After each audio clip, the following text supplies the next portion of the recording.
Okay, so what I wanted to do tonight is to kind of describe how I think of dispersion off of the tee box and how I try to describe it to players when I'm out on the golf course coaching them. And so I've just drawn a very simple diagram here of a 300-yard drive and kind of what that dispersion looks like. And so up here, obviously 64 yards wide is the total width of our dispersion. And then I've cut it in half, 32 and 32.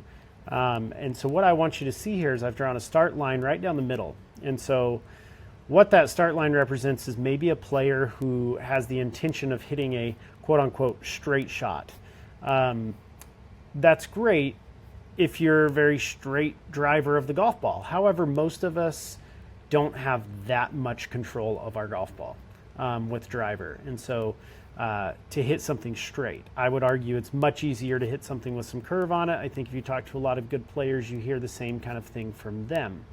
And so here's an example of, let's say a player got up there, tried to hit a straight shot, but instead they hit this kind of fade slice, right? That starts on their target line, starts on the intended target line, but it just curves way over here to the right. In this case, they only have 32 yards to miss, right? And we think, oh, 32 yards, that's so much.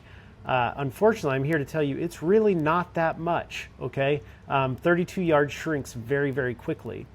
And so I want you to just kind of remember this example. Start line down the middle, we hit a fade or maybe a fade that turns into a slice unintentionally, and now we are in trouble, okay? Because we might run out of room on this side of the fairway, maybe there's out of bounds, penalty area, water, any of that. And so now scrolling down to the next example where we actually just change our start line and we aim our start line to the left. And now let me explain this very carefully as a coach.